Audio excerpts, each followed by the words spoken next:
Moi, c'est Susanna. Et Jean-David. On va présenter d'abord rapidement ce qu'on fait comme activité et ensuite on passera sur le sujet de la masterclass de financement participatif, si ça vous va. Donc, WeDoGood, on s'est lancé pour répondre aux besoins de financement des entrepreneurs qui démarrent leur activité et qui n'ont pas de fonds propres et qui n'arrivent donc pas à convaincre les banques, les pays. Voilà. Notre objectif était de créer une solution de financement permettant de reconnecter la finance à ce besoin en particulier. La manière qu'on a trouvée pour répondre à ces besoins, c'était d'utiliser un modèle de financement qui existait déjà, qui était réservé surtout au milieu de la franchise et au monde artistique.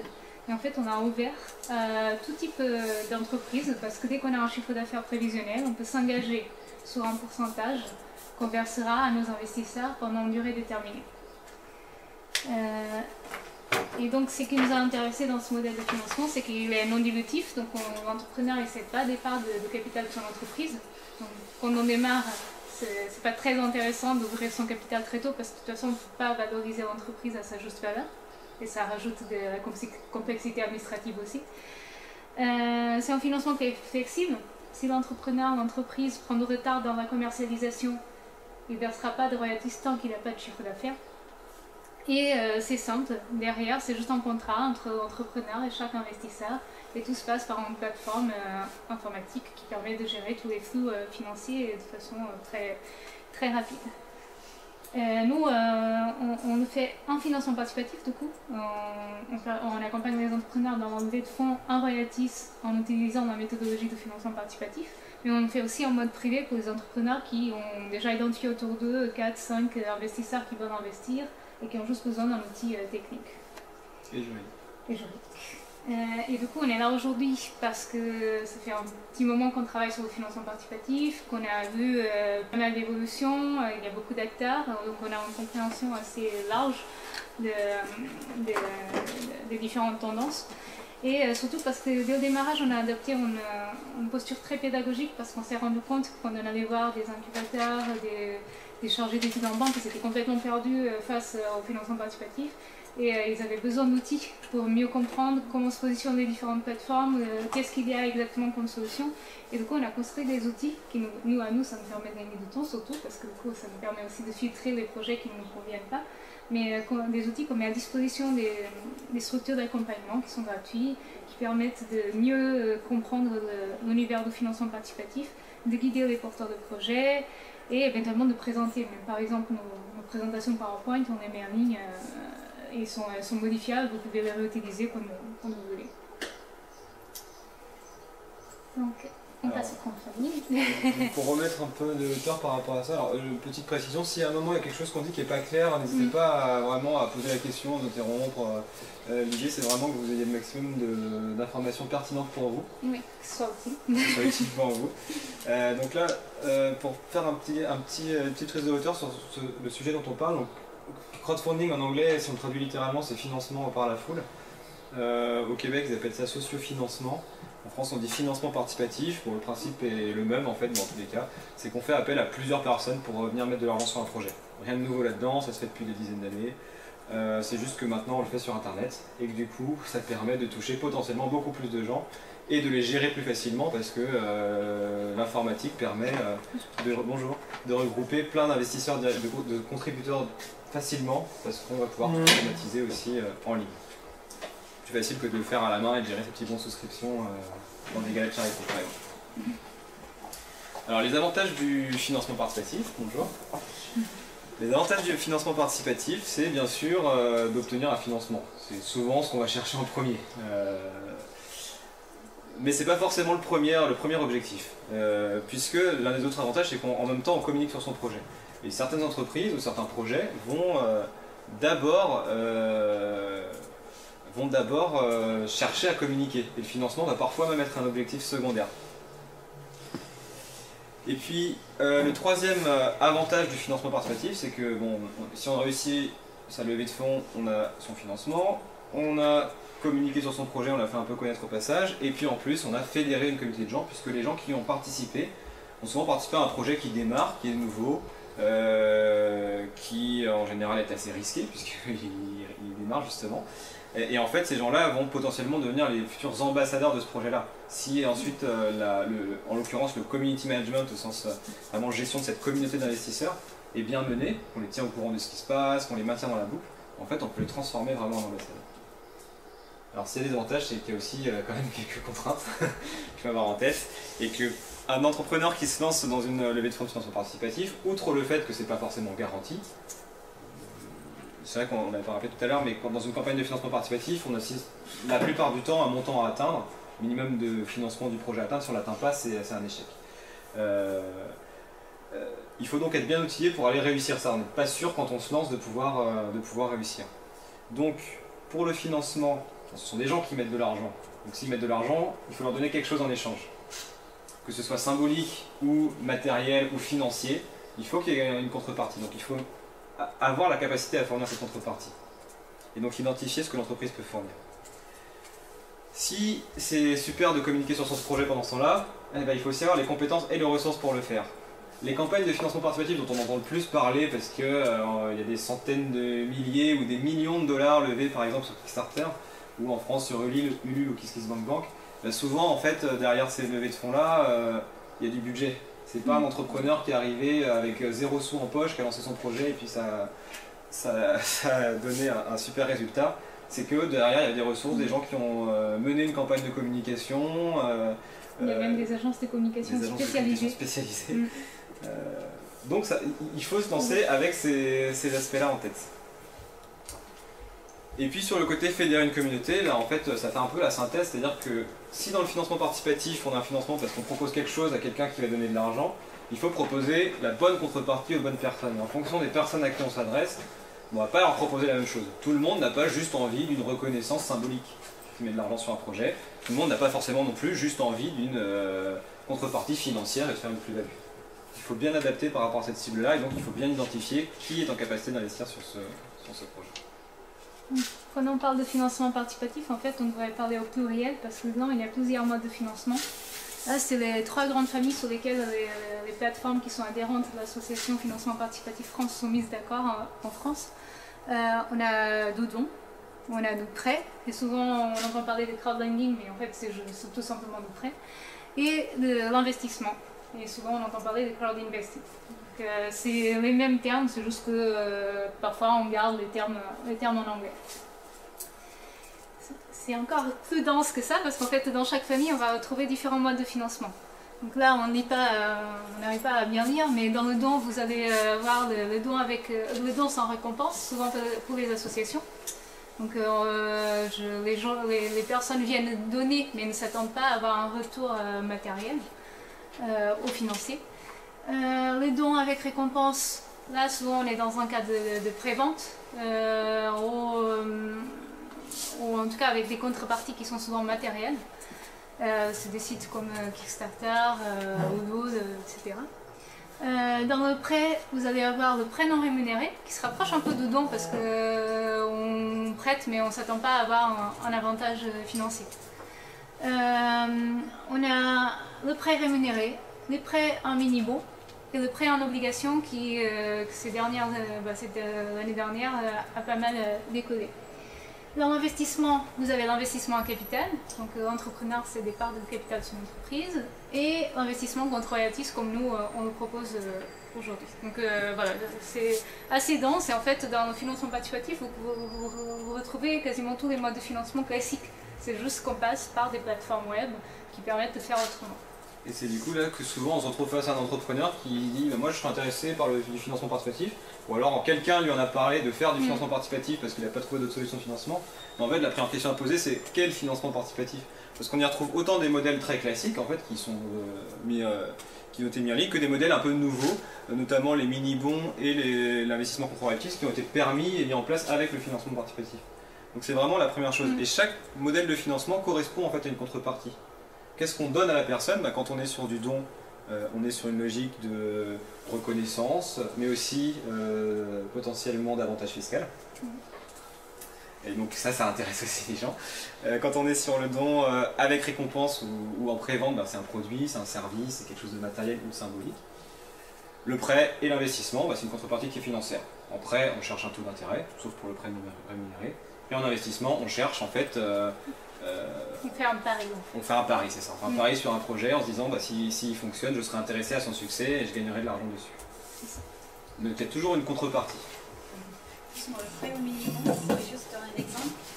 Le prêt en mini-bon, nous ne sommes pas spécialistes, mais ça ressemble beaucoup aux obligations. Ça a les mêmes caractéristiques que les obligations. Vous avez un mini-bon, en fait, c'est un titre de créance avec un taux d'intérêt que vous payez et puis remboursement à terme. C'est sur 5 ans maximum, c'est moins modulable que les obligations en fait, mais au final c'est un type d'obligation. Ça a été lancé pour faciliter un peu le financement participatif, mais en fait on verra sur les tendances que ça décolle pas. Oui, les obligations classiques sont beaucoup plus utilisées en fait que les mini. Donc la réalité du crowdfunding aujourd'hui. Bon, je fais la petite... Là on ne voit pas, mais il y a une sphère qui fait tout autour ici.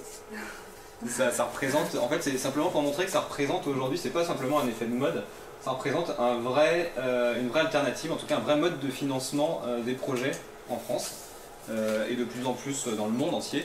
La petite bulle que vous voyez, 48 millions d'euros pour 500 projets, ce sont les Business Angels en France en 2017. Puis la grosse bulle que vous ne voyez pas, 336 millions d'euros pour 24 000 projets, c'est le financement participatif, alors tout projet confondu. Donc on est vraiment sur une logique d'un modèle de financement qui permet à beaucoup plus de gens de contribuer sur beaucoup plus de projets plus facilement que seulement les personnes qui s'y intéressaient vraiment avec le logique de soutenir une entreprise qui démarre. Avec les Business Angels, il y a 500 projets qui ont été financés dans l'année. Avec le financement participatif, il y a 24 000. De tout type. Là-dedans, il n'y a pas que des startups à fort potentiel, mais quand même. Alors, dans le crowdfunding, nous, ce qu'on dit, c'est que la foule n'existe pas. Il n'y a pas de foule de gens qui attendent de mettre de l'argent sur des projets. Si vous regardez un peu autour de vous, vous connaissez personne qui attend de donner de l'argent, de prêter de l'argent comme ça, qui est en veille sur les plateformes. Il y a quelques prêteurs, peut-être quelques investisseurs, mais c'est tout.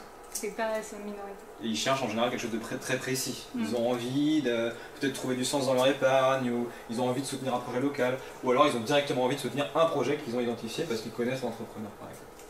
Et en fait, ça ce sont des chiffres d'une étude de 2018 sur les Français et le financement participatif. 70% de l'échantillon de cette étude avaient entendu parler du financement participatif sans forcément savoir très bien de quoi il s'agissait. Et parmi cet échantillon, 16% avaient franchi le pas de participer. Et en fait, il y a un gros décalage. C'est pas parce qu'on entend parler du financement participatif et même qu'on va voir peut-être ce qui se passe sur une plateforme qu'on va participer à des projets à droite à gauche. On y va parce qu'on est vraiment attiré par quelque chose, en général c'est par le projet lui-même. Et encore, ces chiffres sont surestimés parce que c'est clairement pas 16% de la population française qui a participé à une campagne de financement participatif. On serait en dessous de 1,5 million. 1,5 million, c'est le maximum qui a été évalué, mais ça ne prend pas en compte certains aspects statistiques et ce serait vraiment le grand maximum en France. C'est plus probablement la moitié de ça en termes de participants à des campagnes. Alors du coup, qui sont les contributeurs ? En fait, quand un entrepreneur va se lancer dans une logique de financement participatif, il faut qu'il cible les personnes à qui il va proposer une contrepartie. Que cette contrepartie soit adaptée à cette cible. Et en fait, en fonction des gens à qui il peut faire appel, il ne va pas proposer la même chose, en fonction de ce que lui peut proposer aussi de son type de projet. Et en fait, il ne faut vraiment pas penser, je vais en financement participatif, trouver des investisseurs. Sauf sur certains modèles, on reviendra un peu plus en détail dessus, mais c'est un peu particulier et puis surtout ce sont les modèles les plus exigeants. En tout cas quand on démarre, qu'on n'a pas encore les super indicateurs de performance, qu'on n'a pas encore 3 exercices derrière soi avec un résultat positif, etc. Et bien en fait on part un peu à zéro. Donc il faut identifier qui sont ces investisseurs, les contributeurs de manière générale. Ces contributeurs peuvent être bien évidemment en premier lieu le réseau personnel, famille, amis, tout ce qui va être love money. En fait, en financement participatif, souvent on commence sa levée de fonds en faisant appel à sa love money. Mais ça peut être aussi, que ce soit des personnes physiques ou morales d'ailleurs, ses réseaux professionnels.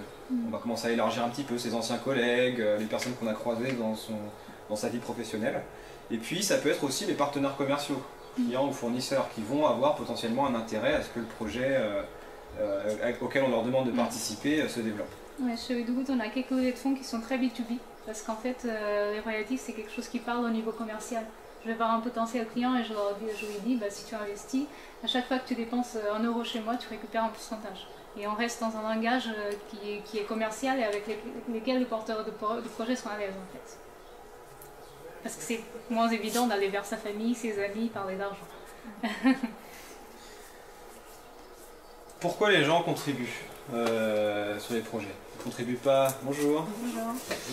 Pourquoi des gens contribuent sur des campagnes de financement participatif? En premier lieu, et comme souvent les premiers contributeurs, parce que c'est le réseau personnel, surtout sur des projets en démarrage, eh ben, c'est parce qu'ils aiment bien l'entrepreneur. C'est pour lui donner un coup de main, c'est pour le soutenir. C'est la grand-mère d'un porteur de projet qui est passée à notre bureau l'autre jour pour remettre un chèque pour la campagne de son petit-fils. Voilà, c'est vrai, c'est arrivé. Voilà, c'est vraiment le premier facteur. C'est la première communauté de contributeurs sur une levée de fonds en financement participatif. Et puis les autres aspects, bah, ça va être le potentiel du projet. C'est intéressant parce que je peux réaliser un placement qui est intéressant, si on est sur une logique de contrepartie financière. Ou bien parce que le produit qu'il propose me parle vraiment, et c'est vrai que je pense que ça peut me servir et ça n'existe pas ailleurs, c'est super qu'ils aient lancé ça.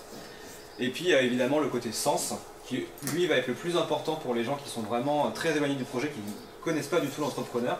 Ils vont d'abord arriver par cet argument-là, c'est qu'est-ce que ce projet apporte et en quoi il résonne avec mes valeurs, avec mes envies. Est-ce que c'est pour financer un projet sur le territoire? Est-ce que c'est pour lutter contre un problème environnemental, résoudre une problématique sociale, etc. Même un investissement, c'est un facteur assez important. Nous, à chaque investissement, on pose la question à l'investisseur, qu'est-ce qu'il a amené à investir? Et dans les statistiques, c'est très clair. Il y a bien sûr la rentabilité, le potentiel, mais l'impact du projet, le sens, c'est quasiment toujours un des arguments principaux.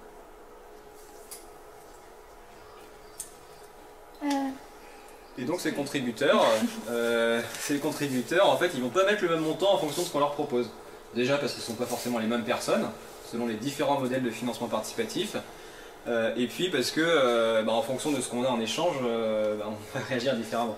Quand on est sur le don sans récompense, c'est un peu plus que le don avec récompense, ou pré-vente, enfin tout ce qui est contrepartie symbolique ou réelle. Parce que là, n'oublions pas qu'il y a l'avantage fiscal, qui fait partie de la contrepartie en quelque sorte. Donc si on a 60% de réduction d'impôt, c'est sûr que c'est vu un peu différemment. Don avec récompense, on a la récompense. Les plateformes encouragent souvent d'ailleurs à mettre une contrepartie autour de 50 €, qui est un montant que les gens peuvent facilement mettre pour un produit qui va arriver, qui est nouveau, qui n'est pas encore conçu. Au niveau du prêt non rémunéré, là, c'est plus une logique vraiment de contribuer. On n'est pas très loin du don en fait. Donc, et c'est surtout sur des très petits crédits, donc ça concerne assez peu les entrepreneurs en démarrage, sauf sur des toutes petites activités, peut-être artisanales. Puis ensuite, vous avez donc une première catégorie à moins de 100 €, en gros là, une deuxième catégorie entre 300 et 600 €, autour de 500 €, qui est le prêt rémunéré et l'investissement contre royalties. Où là, on est sur beaucoup de particuliers qui viennent placer de l'argent. Pas seulement, il y a toujours le côté affectif, etc., mais qui viennent quand même placer un petit peu d'argent. Il y a le côté affectif, mais comme c'est de l'investissement, plutôt que de mettre 50 €, je vais mettre 150, 200, 300, parce que je sais que c'est de l'investissement et que si ça marche, j'aurai un retour financier. Donc il y a un argument qui joue en plus. Donc là, on va commencer par le petit cœur, là. Je viens parce que j'aime la personne ou par le sens. Et puis, ça a du potentiel et je peux peut-être gagner de l'argent. Donc je vais peut-être mettre un peu plus. Et je vais passer effectivement des 50 € aux 100, 200, 500, si je le sors de mon livret A, ça peut aller. Et puis après, vous avez une autre catégorie, là, au-dessus de 1000 € et plutôt autour de 5000, 10 000 €. Là, c'est l'investissement en capital et en obligations. Et en fait, là, ce sont des publics de business angels, en fait, ou quasi business angels, qui sont sur des plateformes de capital, qui ont basé leur stratégie sur le fait d'aller chercher des gens qui étaient déjà business angels pour leur simplifier la vie en faisant la sélection des projets, etc. Donc ce ne sont pas les mêmes personnes. Il y a même des fonds d'investissement qui passent par des plateformes de financement participatif maintenant pour faire le sourcing des projets et pour investir. Donc c'est pour ça qu'on arrive sur des montants, et des institutionnels aussi, on arrive sur des montants assez importants. Donc on va rentrer un peu plus en détail avec quelques exemples de plateformes. Donc on ne parle pas de dons sans contrepartie parce que c'est avoir un public qui concerne trop les associations, je pense. Donc pour les entreprises, on a le don avec récompense, parfois on l'appelle don avec contrepartie, pré-vente, précommande, il y a plein de termes pour désigner la même chose. Et il y a plusieurs plateformes, et là il y a vraiment beaucoup de plateformes, je ne sais pas combien, mais c'est là où il y a le plus de plateformes. On a quelques quelques-unes qui sont très connues, Kickstarter, KissKissPlankBank ou autre. Là, la contrepartie peut être symbolique. Parfois, vous avez votre nom dans le mur de futurs restaurants, ou réel, si c'est un produit, si vous fabriquez des chaussettes, ce sera des lots de chaussettes. Et donc l'intérêt, c'est que ça permet de financer la production. On est sur une moyenne levée de fonds de 6 000 € en France, donc c'est pas énorme. On va passer beaucoup de levées de fonds de 20 000, 30 000, 40 000, mais en fait c'est celle qui marche bien qu'on voit. Toutes les autres, on ne les voit pas. Il y a tout le secteur dès le démarrage du projet. Et l'important ici, et il ne faut pas l'oublier, c'est qu'il faut être en capacité de livrer les contreparties. Donc il faut bien calculer le coût de la production, de l'expédition de ces contreparties. Et notamment, il faut comptabiliser la TVA aussi, parce qu'on est dans une logique de précommande. Il y a la TVA, donc 20% qui partent très vite, juste après la levée de fonds. Et si c'est pas bien calculé, en fait, on peut se retrouver face à une levée de fonds qui ne couvre pas les coûts. Si on le considère comme une campagne de communication, ça va, mais si on avait besoin de l'argent, bah, ça va pas. Juste une chose par rapport à ça aussi, c'est que en fait, souvent les entrepreneurs, quand ils entendent parler de financement, ou même de tout le monde en fait, quand on parle de financement participatif, on a tendance à penser d'abord à ces plateformes-là parce que ce sont les plus connues. Et surtout, c'est elles qui ont le plus de projets. Sur les 24 000, c'est à peu près 20 000 projets qui sont sur le don avec contrepartie. Parce que en fait, ça va regrouper autant des projets associatifs qu'humanitaires, que personnels parfois, que des projets entrepreneuriaux. La difficulté quand on se lance là-dessus, c'est qu'il faut trouver la bonne contrepartie. Et l'un des risques, c'est de commencer à inventer des contreparties pour plaire à des contributeurs, alors que c'est pas son métier. Et souvent les entrepreneurs ont entendu parler que de ça. Ils se disent, je vais faire du financement participatif, j'ai identifié KissKissBankBank, c'est génial. Ok, c'est quoi la contrepartie alors que tu fais une activité B2B, tu fais du service d'entreprise? Bah, je vais faire des sacs, des casquettes, et puis peut-être un peu de temps de conseil personnel. Ouais, mais est-ce que c'est dans ton métier? Est-ce que c'est ce que tu veux vendre? Non, pas forcément. Et du coup, en fait, l'entrepreneur peut vite se retrouver à perdre énormément de temps à commencer à gérer des contreparties qui vont pas l'aider à se développer. C'est ça, qui n'ont aucun lien avec le développement de son activité, alors qu'il est au tout début et qu'il devait se consacrer au maximum sur le développement de l'activité et sur la commercialisation. Donc on le conseille plutôt à des entrepreneurs qui font du B2C avec un produit grand public et ça leur permet de tester leur marché en même temps qu'ils vendent. Et au final, dans ces cas-là, c'est vraiment le meilleur mode de financement puisque c'est du chiffre d'affaires en avance. Donc si on vend avant même d'avoir commencé la production, donc on a un BFR négatif et c'est génial. C'est juste que c'est pas pour tout le monde. Et pour les entreprises qui comprennent bien le mécanisme, ça peut vraiment très bien marcher. Vous avez le cas de Slip français par exemple. À chaque fois qu'ils lancent une nouvelle collection, ils lancent une campagne de financement participatif. Ça permet de tester et d'avoir des précommandes qui viennent financer en avance la production. Et ça marche, ils le font des campagnes à la chaîne. Donc si c'est bien maîtrisé, ça peut vraiment être très intéressant. Donc les royalties, là c'est en échange de financement, la contrepartie proposée c'est un pourcentage du chiffre d'affaires futur de l'entreprise qui est cédé pendant une durée déterminée. Ce pourcentage il est vraiment calculé au cas par cas, ça dépend du modèle économique de l'entreprise, du besoin financier, donc le montant de la levée de fonds.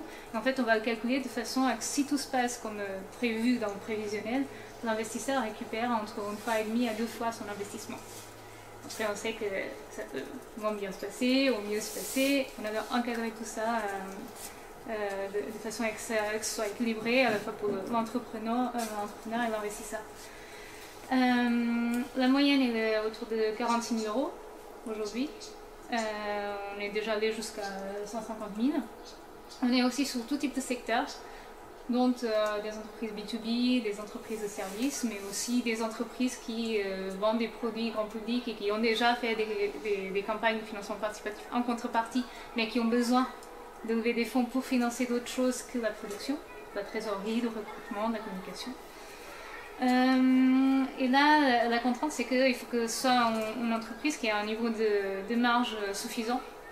Parce qu'il faut pouvoir encaisser le coût, le fait de verser des royalties régulièrement à ses investisseurs. Donc on est sur des versements trimestriels pendant une durée de 5 ans. On va calculer tout ça bien sûr en amont de la levée de fonds. Et l'autre critère c'est le délai court de commercialisation. Donc c'est des entreprises qui n'ont pas encore de chiffre d'affaires, mais il faut qu'elles l'aient prévu dans l'année qui suit la levée de fonds. Parce que quand on investit en échange de royalties, l'intérêt qu'on y trouve c'est qu'il y a plus de liquidité que dans le capital. Et du coup, même si au début je vais récupérer très peu d'argent parce que le chiffre d'affaires il monte progressivement, bah, je commence à recevoir un peu d'argent assez rapidement. Ça crée un vrai sentiment de suivi du projet en fait, et d'intéressement direct à la performance commerciale de l'entreprise. Oui, là, chaque investisseur qui communique autour de lui sur l'entreprise et qui l'aide dans le développement de l'activité, c'est qu'il a un impact direct sur sa rentabilité. C'est pour ça que c'est assez efficace dans des levées de fonds un peu professionnelles où je vais mobiliser des personnes que de toute façon ce sont des parties prenantes de mon activité. Des personnes ou des entreprises. On l'avait dit au tout début, mais pour les personnes qui sont arrivées après, s'il y a un truc que vous ne comprenez pas ou un mot qui vous semble bizarre, n'hésitez pas à interrompre pour poser la question. L'idée c'est vraiment d'apporter le maximum d'informations utiles. Ensuite on a le capital, donc l'entrepreneur il départ le capital de son entreprise en échange d'un financement. Souvent les plateformes encadrent tout ça et mettent en place des holdings qui permettent de regrouper l'ensemble des investisseurs dans une seule entité pour que l'entrepreneur n'ait pas à gérer 100 investisseurs dans son entreprise. On est sur des prises de participation minoritaires. La moyenne de levée de fonds est de 360 000 €, donc vous voyez ça remonte progressivement et vous allez voir que ça, du coup, ça correspond aussi à des étapes différentes dans la vie de l'entreprise. La particularité c'est qu'on doit être sur des projets d'innovation où il y a un potentiel de croissance important et ça se voit. Parce que les investisseurs qui investissent en capital, ils s'attendent à pouvoir espérer des sorties avec une rentabilité importante à terme, 3, 5, 7 ans. Donc là, il faut avoir déjà validé ces indicateurs de croissance et il faut qu'on soit sur des courbes intéressantes pour les investisseurs.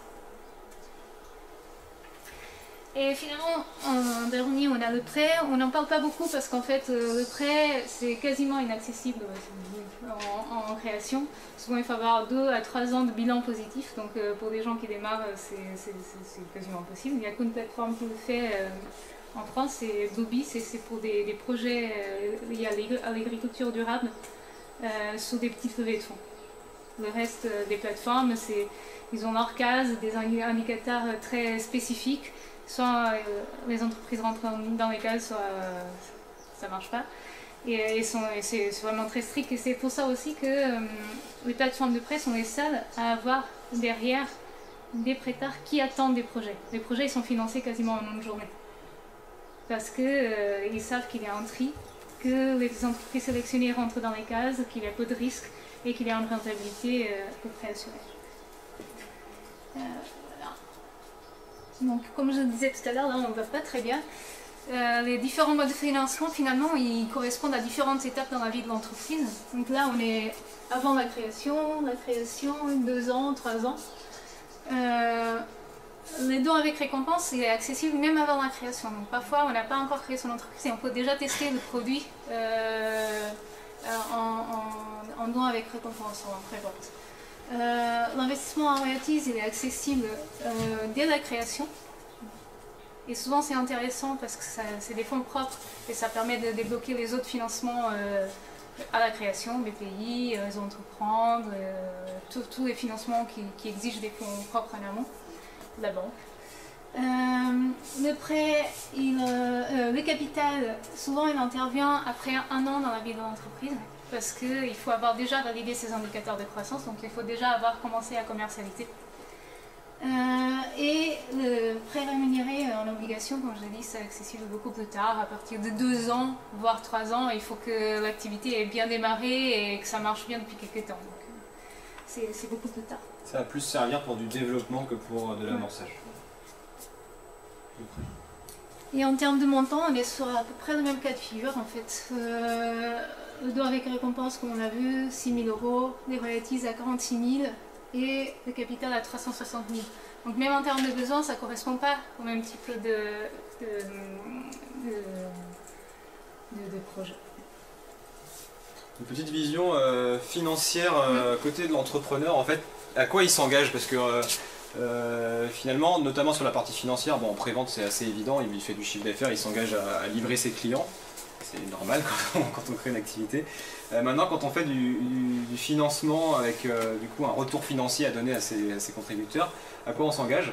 En fait, sur ce petit graphique, qui est sympathique, mais même s'il y a des couleurs qui passent pas très bien, on a en haut le succès de l'entreprise et l'échec de l'entreprise. Et ça met un peu en relation ce que gagne l'entrepreneur en fonction du succès ou de l'échec. Et là, le trait que vous voyez pas qui est gris clair, là c'est le capital, c'est le prêt, pardon. Si l'entrepreneur lance son projet, réussit son projet, ça marche super bien, en fait, lui, là où il sera le plus avantageux, c'est avec le prêt. Pourquoi? Parce qu'un prêt, ça a un coût fixe et que c'est pas du tout lié à la performance de l'entreprise. Donc en termes de proportion du coût que ça représente, bah, ça va être là que c'est le plus faible. En capital, au contraire, c'est là qu'il aura en quelque sorte le plus perdu. Plus son entreprise aura pris de la valeur, plus la part de capital qu'il aura cédé aura une valeur importante. Donc il aura, lui, perdu cette part-là. Et puis les royalties, en fait, sont vraiment la solution intermédiaire. C'est-à-dire que plus il réussit en fonction du chiffre d'affaires, plus il va payer cher, mais c'est quand même capé et ça coûtera toujours moins cher que du capital. Par contre, ça coûtera quand même plus cher que du prêt qui aurait eu un coût fixe. Et inversement, en cas d'échec de l'entreprise, bah là, c'est la catastrophe si on a du prêt. D'autant plus si on a, et surtout en fait si on a des cautions personnelles. On n'a pas de caution personnelle, bon bah ça va, mais si on a des cautions personnelles, là bah, l'entraîneur est entraîné dans la chute de son entreprise, potentiellement. Et puis bah, le plus avantageux c'est évidemment le capital, inversement, puisque c'est là que les entrepreneurs, les investisseurs auront pris tous les risques. Les royalties se retrouvent très proches du capital, puisque plus de chiffre d'affaires, plus d'engagement de payer ses investisseurs. Comment fonctionnent les plateformes? Comment elles gagnent de l'argent et du coup, qu'est-ce que ça coûte? Alors, bon, on a gardé toujours cette présentation don, prêt et investissement pour qu'on se repère facilement. Donc, sur le don, là, et puis là on a dans le temps. Donc, au moment de la levée de fonds, il n'y a pas de frais de dossier dans le don, on est directement sur une commission qui peut être de 0% dans le cas d'Hello Asso par exemple. Ouais, c'est 0%, c'est uniquement pour les associations. Voilà, c'est vraiment pour des projets solidaires. Pour toutes les entreprises, toutes les plateformes qu'elles vont pouvoir aller, il y a toujours des commissions. Et dans ce cas, en fait, c'est une seule plateforme qui le fait. Leur modèle économique se base sur des pourboires. Quand les gens contribuent, ils demandent toujours un pourboire volontaire aux contributeurs. Ça c'est pour le cas d'Hello Asso. Les plateformes de prêt et d'investissement vont parfois prendre des frais de dossier. Alors en investissement, normalement toujours. En prêt, ça dépend. Ça va être souvent pas de frais de dossier pour les plateformes de prêt simple, contrat de prêt. Par contre, il va y avoir des frais de dossier pour les prêts obligataires ou en mini-bon. Pourquoi en fait il y a des frais? C'est parce qu'il y a toujours une analyse du dossier qui est plus importante par rapport à ces modes de financement qui sont beaucoup plus risqués pour les investisseurs tout simplement. En royalties, on est sur des frais de dossier qui sont à 250 ou 500 euros. 250 c'est pour les jeunes entreprises, 500 euros c'est plus quand on travaille avec des PME. Et pour nous c'est plus une logique symbolique, c'est de l'engagement parce qu'après on commence à travailler sur le dossier. Même si on a moins d'analyse que les plateformes de capital qui vont prendre des frais plus élevés. Puis ensuite vous avez toujours donc, le pourcentage sur le montant levé qui est variable en fonction des plateformes mais aussi en fonction des formules qui sont prises. Par exemple chez WeDoGood on a des entrepreneurs qui font des levées de fonds privés, juste avec leur famille, amis, etc. Donc on leur facture évidemment moins que quand on est sur une logique crowdfunding, on va passer plus de temps à les accompagner en communication. Et puis une fois qu'on a passé la levée de fonds, donc là on passe à la partie mauve, il y a encore des coûts qu'il faut prendre en compte. Et la prévente c'est génial, mais si on le voit vraiment comme un financement par exemple, il faut aussi enlever la TVA. La prévente c'est de la vente. On enlève 20% du financement qu'on va devoir rendre. Donc on est vraiment en train de financer la production et en fait on ne va pas faire tellement de marge pour investir en général. Sauf si on a une super marge, mais comme on est en pré-vente et qu'on essaie d'avoir les premiers clients, en général on fait pas trop de marge. Mais donc il faut le prendre en compte. Sur le prêt, on a un taux d'intérêt, souvent assez élevé. Surtout pour les entreprises, on est plutôt entre 5 et 10%. C'est cher. Pourquoi les entrepreneurs acceptent de payer ça? Parce que ça va beaucoup plus vite que les banques. Ils ont un financement en une semaine. Avec une banque, on ne sait jamais quand est-ce qu'on va arriver au bout. Ils arrivent, ils déposent leur dossier et une semaine, ils ont l'argent sur leur compte. Ça va très vite, mais c'est aussi parce que ce sont des entreprises qui sont capables d'apporter pas mal de garanties. Leur analyse de dossier, le screening est automatique, tac, les indicateurs financiers, ça passe pas. Ensuite, ces plateformes-là, elles ont des prêteurs qui sont souvent des institutionnels qui viennent mettre une bonne partie du financement. Et puis ensuite, quelques particuliers qui participent aussi. Et alors en investissement, donc il y a des frais de gestion, parce que l'investissement, du coup, il faut gérer les retours financiers. Quand on est sur une logique de capital, on est sur des frais de gestion qui sont souvent fixes parce qu'il y a une holding à gérer, il faut prévoir, à peu près autour de 1 000 € par an. Plus, s'il y a une sortie à gérer à un moment donné ou la clôture de la participation, il y a des nouveaux frais. Et ces frais-là sont soit en pourcentage de la plus-value, soit en fixe, ça dépend des plateformes. En royalties, les frais de gestion sont un pourcentage des royalties. Donc c'est un coût qui est intégralement variable.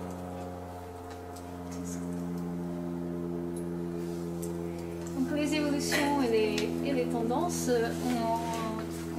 même si on a eu à un moment l'impression qu'il y a eu un effet de mode et que ça a un peu ralenti, en fait on voit bien que ça remonte toujours et que ça prend de l'ampleur. On était à 400 millions en 2018. Et là, on a en fait, toutes ces données, ce sont les données de baromètre de l'Association Financement Participatif France qui regroupe la majorité des plateformes en France et qui font remonter toutes leurs données chaque année. Donc c'est disponible en ligne. On ne va pas rentrer dans le détail de chaque graphique, mais comme ça vous savez que ça existe.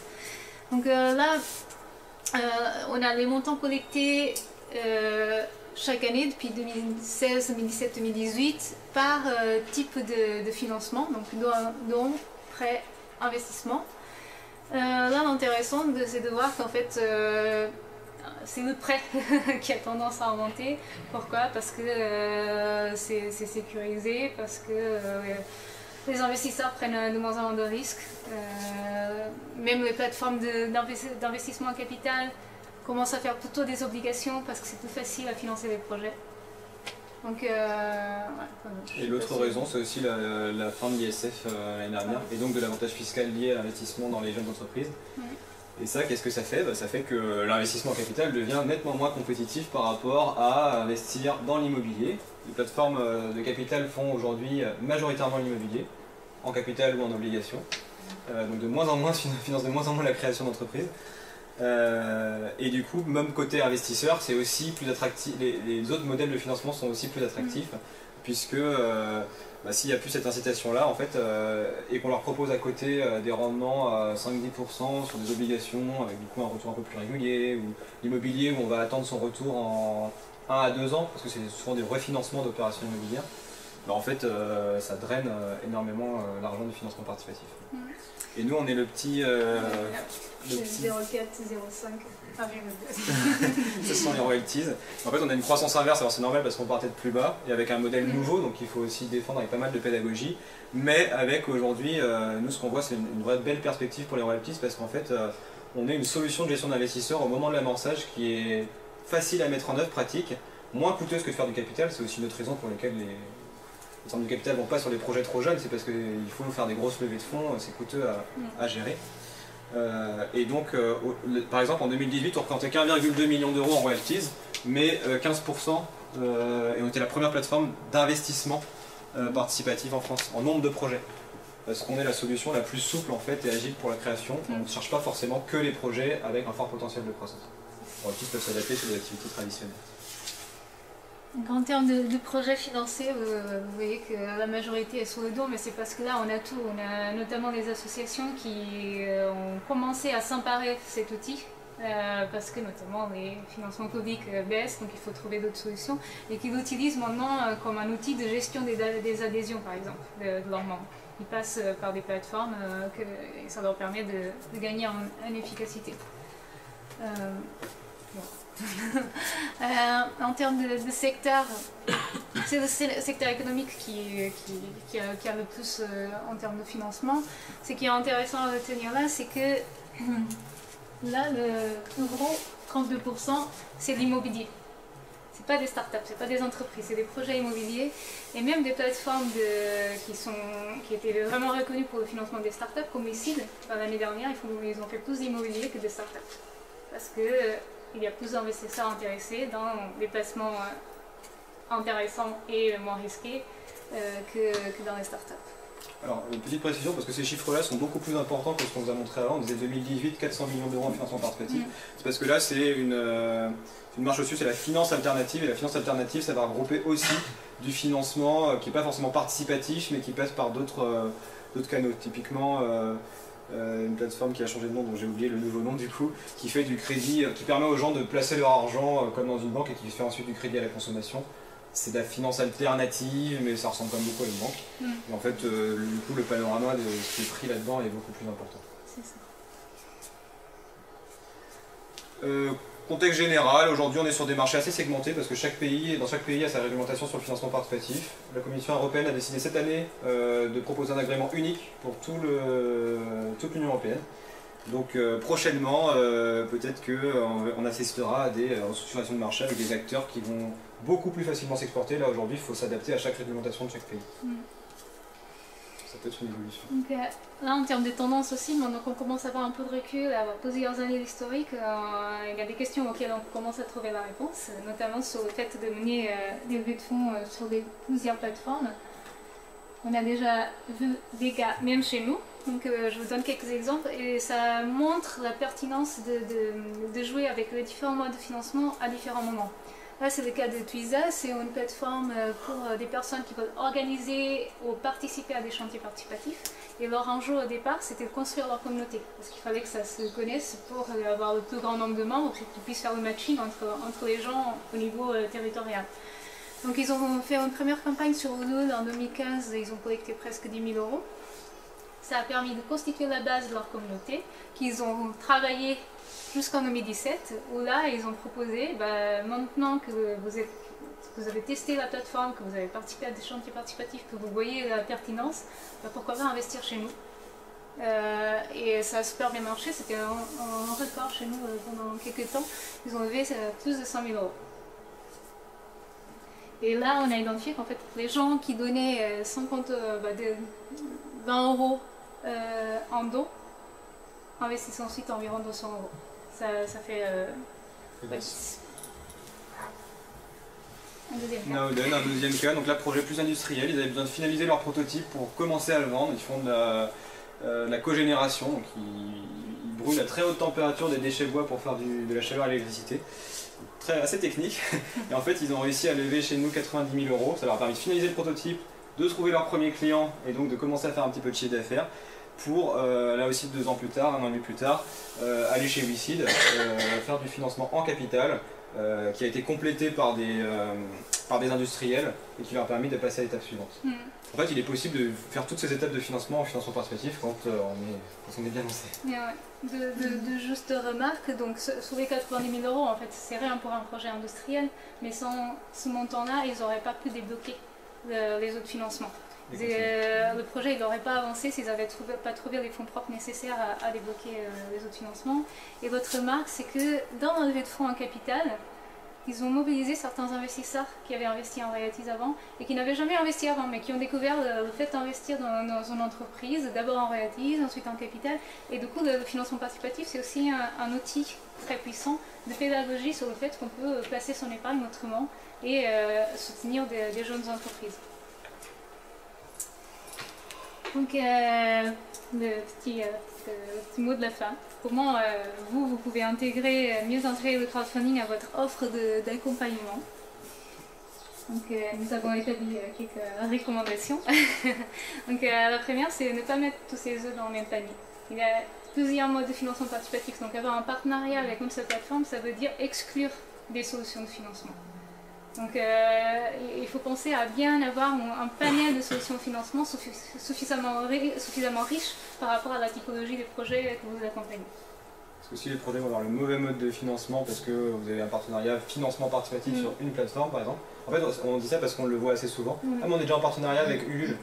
Ah oui, mais vos projets ils sont pas tous en B2C, ils n'ont pas forcément tous les mêmes besoins, et donc en fait ils vont potentiellement être mal orientés et se retrouver poussés à faire un financement, poussés en tout cas orientés vers un financement qui ne correspond pas du tout en fait à ce dont ils ont besoin. On a une tendance qu'on a remarqué assez récemment pour le coup, c'est des acteurs de l'accompagnement qui commencent à devenir des apporteurs d'affaires pour des plateformes. Et du coup, côté porteur de projet, on sent que c'est assez mal perçu parce qu'ils se disent il n'a pas intérêt, il n'est pas objectif dans sa recommandation, il me guide parce qu'il y a un intérêt financier derrière. Et en plus, les plateformes aujourd'hui, ça c'est du coup tout ce côté plateforme, les plateformes aujourd'hui ont encore à trouver leur modèle économique à être pérenne. La majorité des plateformes en France, c'est pas rentable. Donc vouloir prendre une partie d'un gâteau qui est inexistant, c'est aussi mal perçu par les plateformes, même si bien sûr elles postulent à tous les appels à projets, parce que de toute façon il faut bien développer son activité. Et donc, ce qu'on recommande vraiment dans l'accompagnement d'entrepreneurs, c'est d'avoir plusieurs cordes à son arc et d'être en capacité de conseiller globalement sur le financement ou d'utiliser des outils qui permettent justement de guider sur le financement. Parce que nous, on travaille dedans depuis 5 ans, donc on pourrait répondre en détail sur chaque... alors pas tous les modèles, sur la spécificité des mini-bons par exemple, mais on peut quand même avoir une vision assez claire de ce qui se passe dans chaque secteur. C'est hyper dur de tout savoir. Mais il y a des outils qui existent, et notamment nous, on a créé Trouver le bon financement, trouverlebonfinancement.fr. On a créé d'abord pour gagner du temps, parce qu'il y avait beaucoup de projets qui nous contactaient, des associations, des projets dont l'entreprise n'était même pas encore créée, et qui ne nous correspondaient pas. On passait du temps à les conseiller alors qu'ils n'allaient même pas être nos clients. Et du coup, on a créé un outil qui nous permettait de gagner du temps. On a simplement décidé de partager avec les acteurs de l'accompagnement pour permettre aussi de mieux guider les porteurs de projets. Et ça a été reconnu parce que du coup, on a au BPI, on a au Financement Participatif France, on a la CRES Pays de la Loire qui ont validé le parcours de l'outil et qui l'utilisent aujourd'hui comme outil. Leur propre site s'est intégré dans leur parcours. Et donc c'est un outil côté porteur de projet. On vous pose la question, est-ce que votre entreprise, c'est quoi votre structure, une association, une entreprise, quel est votre besoin pour financer quoi, et ça vous guide vers le mode de financement qui correspond. Et dans chaque mode de financement, vous avez l'ensemble des plateformes françaises. Voilà. Donc, pas uniquement les plateformes membres de Financement Participatif France, mais toutes les plateformes qu'on a référencées et qu'on met à jour régulièrement, parce que de toute façon c'est notre veille à nous.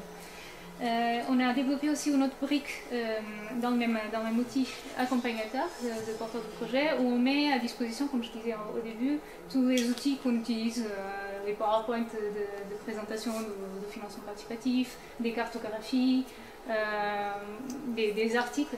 On les met en fait en open source pour que n'importe qui puisse s'en approprier et l'utiliser.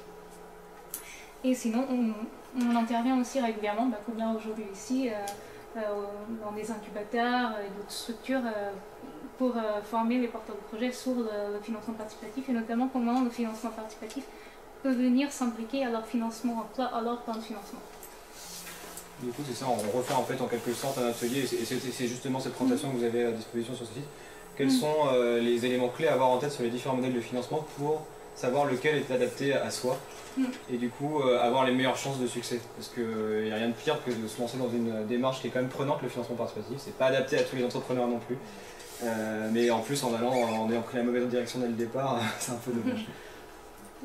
Et tout à l'heure on m'a demandé quelle était la contrepartie. La contrepartie, c'est la contrepartie financière, c'est que pour nous, comme je disais au début, on a une nature très pédagogique sur le financement, parce que de toute façon il faut qu'on explique comment on intervient par rapport aux autres, et aussi parce que pour nous c'est très important d'avoir des bonnes relations avec des personnes qui conseillent les porteurs de projets et qui peuvent les conseiller au bon moment vers nous, mais uniquement au bon moment. Donc ça nous permet de faire un filtre. Et nous on gagne du temps, donc tout le monde est content. Voilà, c'est ça. Merci.